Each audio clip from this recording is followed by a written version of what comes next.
5. A tiny pink nose. Mom set the box on the kitchen table. Is it sleeping? Bat asked, his voice a whisper. Probably, Mom said. Babies sleep most of the time. What is it? Jamie asked. Bat, do you want to open the lid? Bat didn't answer. He was too excited. Very carefully, he lifted the lid of the box and peered inside. Jamie stood behind him, breathing on his ear. You're breathing on my ear, Bat said. Jamie ignored him. It's just a bunch of rags, she said. Mom walked around to the far side of the round table and reached into the box. She scooped up the pile of material and sat down. Look!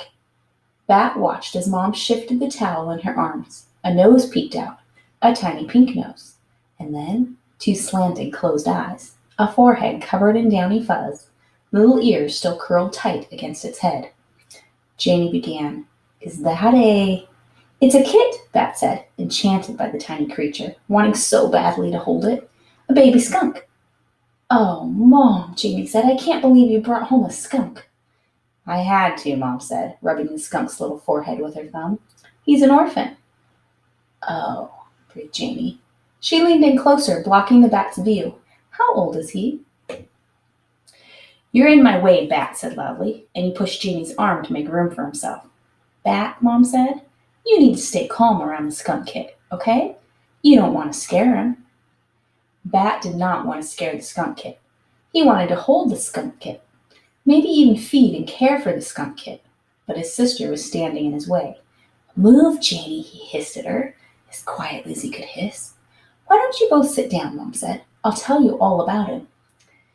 Jamie plopped down into the chair on her mom's right, so Bat went around to her other side and sat in the chair on her left.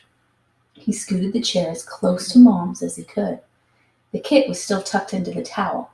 Only his little face was visible.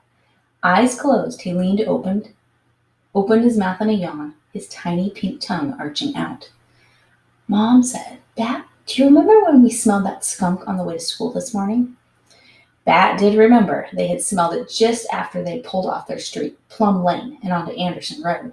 He had smelled it, and Mom had smelled it too. Bat had craned his neck and looked out each window carefully. He'd seen lots of people on bicycles. They lived near a college, and the students mostly rode bikes to class. And he'd seen other cars, and some people on foot. It was the beginning of spring, but it was still cold, so he had seen lots of hats and scarves. He'd seen an American flag on a flagpole in front of the post office. He'd seen a red bus. He'd seen a sign that read, Welcome to Quincy, a bike-friendly town. But he had not seen a skunk. Bat nodded. I remember, he said. Well, unfortunately, the skunk we smelled, but didn't see was the mama skunk. A car hit her, and a couple of college students brought her to my office in the basket of a bike. She was there waiting for me after I dropped you off at school, injured and very pregnant. Is she okay? Jeannie asked. I wish I could say she is, Mom answered. I wasn't able to save the mother or the other baby kits. Only this one lived. I was able to check the mother for diseases, though, and luckily she wasn't sick, which is a good sign. The kit isn't sick either. That's awesome, Bat said. Bat? Said Jamie loud and sharp. The kit twitched and shifted, scared by Jamie's voice. How can you say it's awesome? The mom died. The other babies died. Bat didn't mean that it was awesome that the other skunks had died. Of course that wasn't awesome. He meant that it was awesome that this kit had lived. But it wasn't worth it to try to explain to Jamie what he'd meant. She usually misunderstood Bat. Most everyone did. Can I? Bat reached out for the kit, wanting so badly to hold him that his fingers twitched. We can't keep him, Mom warned. There's a wild animal rescue center that we can give him to in a month, but they're too busy to take him just yet. So we can help him get bigger and stronger before we hand him over to the experts. They'll raise him until he's ready to be released into the wild, when he's about 5 months old. Then she passed the tiny kit, wrapped in towels, into Bat's arms. The kit was so small that Bat couldn't even tell he was in the towel, except for the tiny face that peeked out. He cradled the bundle in his arms. He felt his face stretch into a wide smile, so wide it made his cheeks sore.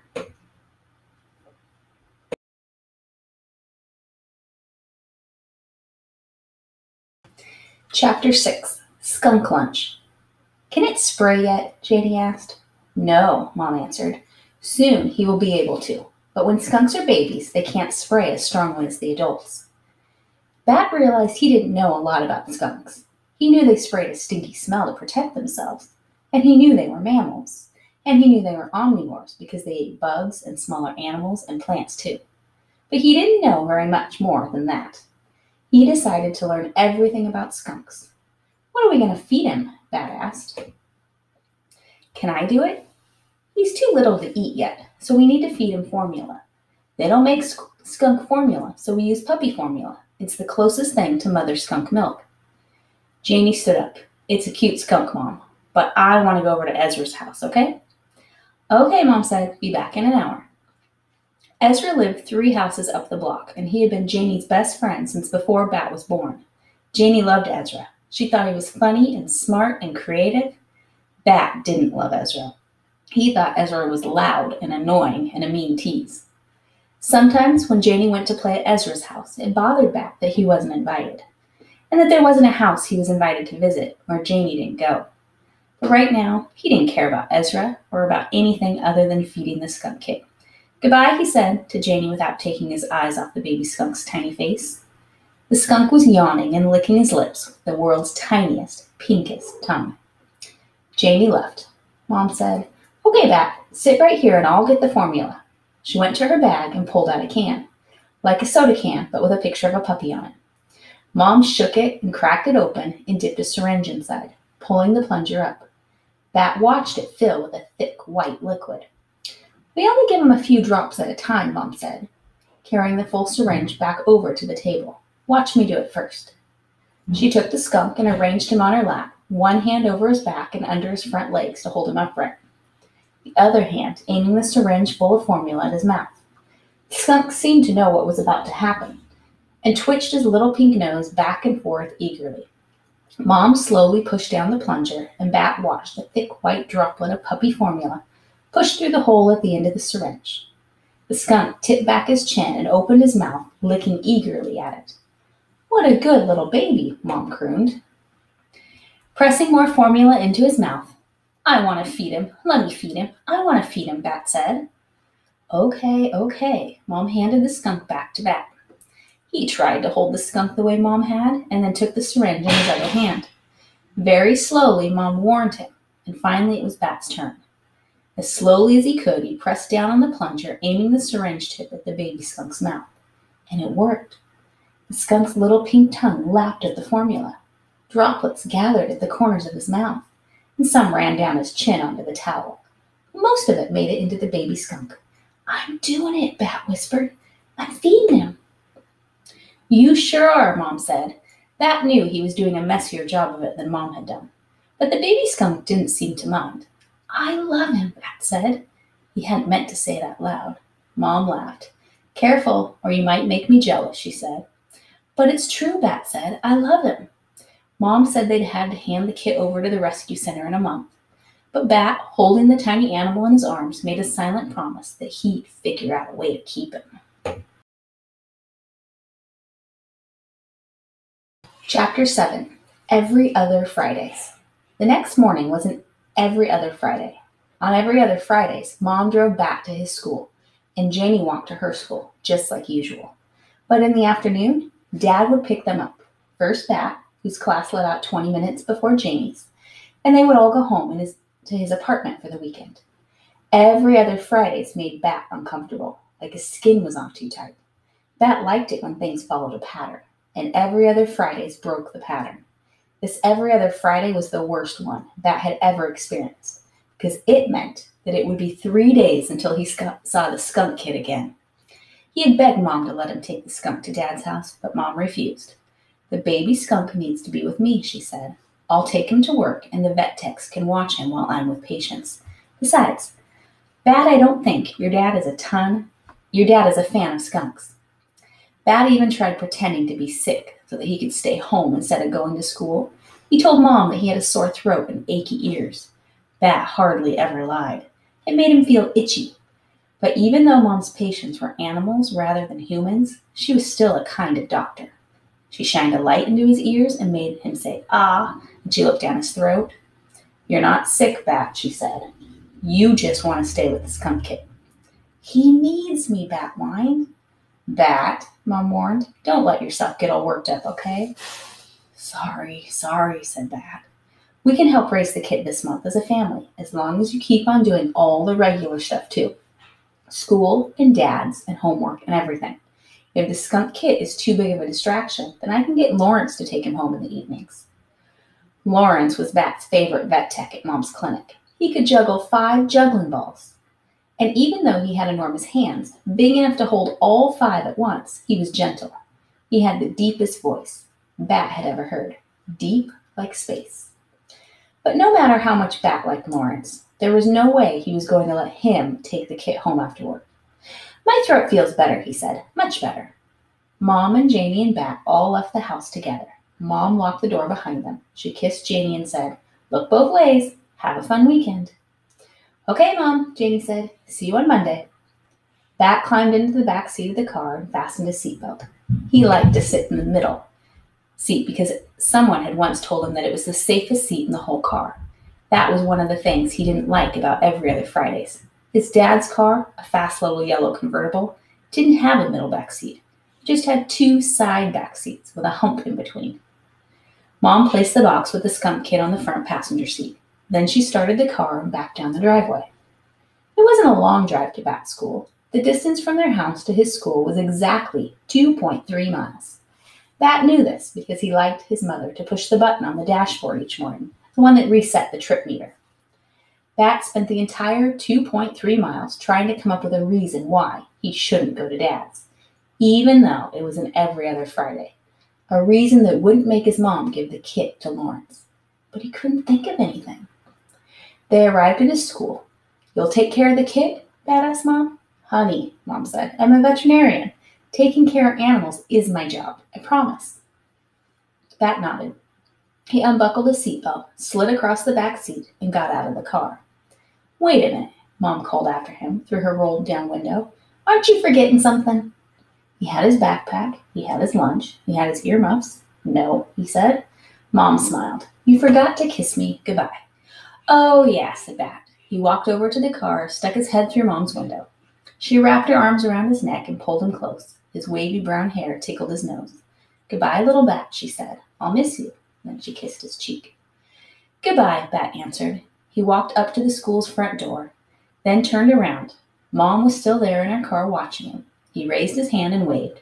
Mom honked the horn at him, 3 light, happy honks, and then she drove away.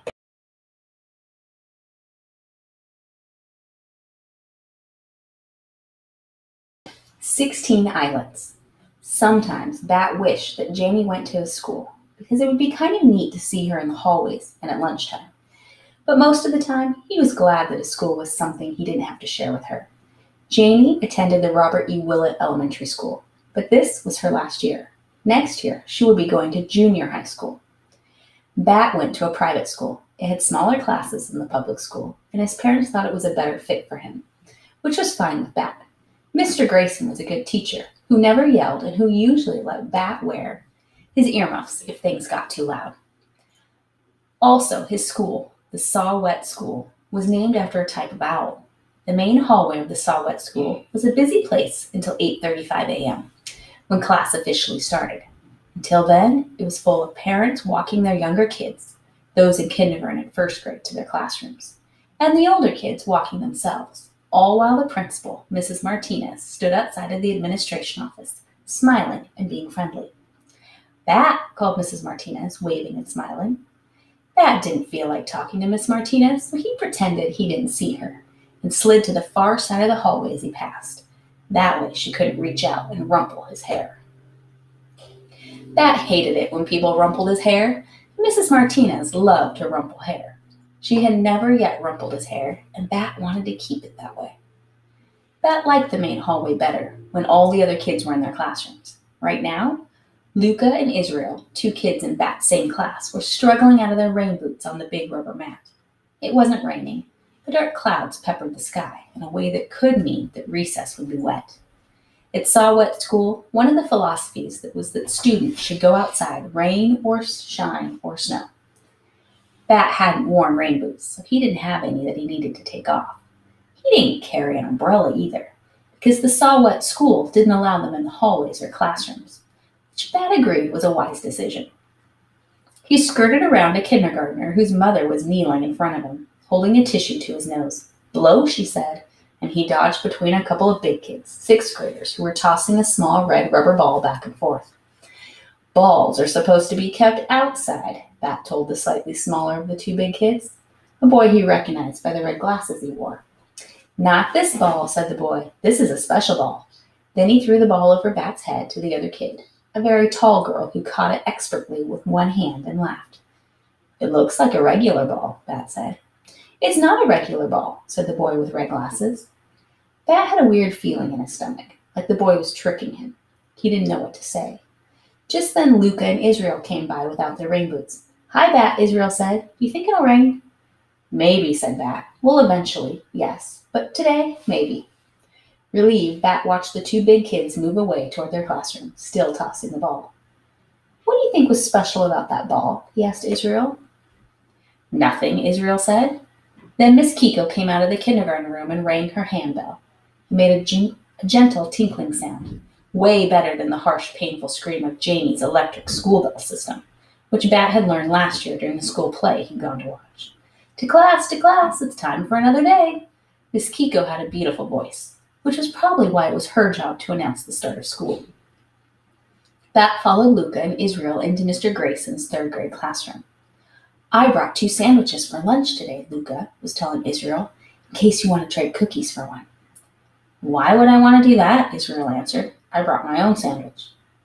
Bat knew why Luca would think Israel wanted to trade. Yesterday, he had heard Luca tell Israel that she didn't really like her cream cheese sandwiches, and Israel had replied that he didn't like the turkey one his mom always made. "I would trade anything for a cream cheese sandwich," he had said. He listened to see if Luca would remind Israel of what he'd said. She didn't. "Probably Israel was just being nice," Bat interjected, "to make you feel better about bringing cream cheese sandwiches to school every day. He probably didn't really want your sandwich." Israel turned around, his face red and his eyebrows pointed toward each other, making a wrinkly crinkle in his forehead. "Dude," he said to Bat. Bat waited for Israel to say more, but he didn't. Just one word. "Dude?" Then Luca started crying, and she shoved past Bat to go back into the hallway. He watched her run into the girls' bathroom. Mr. Grayson came over. He was wearing his bright orange tennis shoes today. Bat liked it when he wore those shoes. It was like he was wearing suns on his feet. "What's the problem, friends?" he asked. "Bat embarrassed Luca," Israel said really loudly, making Bat wish he had his earmuffs. They were in his backpack on his back. "I'm sure you didn't mean to embarrass her, did you, Bat?" asked Mr. Grayson. There were 16 eyelets on each of his shoes. Bat counted 8 on the left side, 8 on the right. That made 32 eyelets. "Bat, can you look up at my face?" Mr. Grayson asked. Bat shook his head. 32 eyelets. His own shoes had half as many. 16 eyelets, 4 on each side of each shoe. Mr. Grayson sighed. "Okay, Bat, go sit at your table." Bat wondered if anyone in the class had more eyelets in their shoes than Mr. Grayson.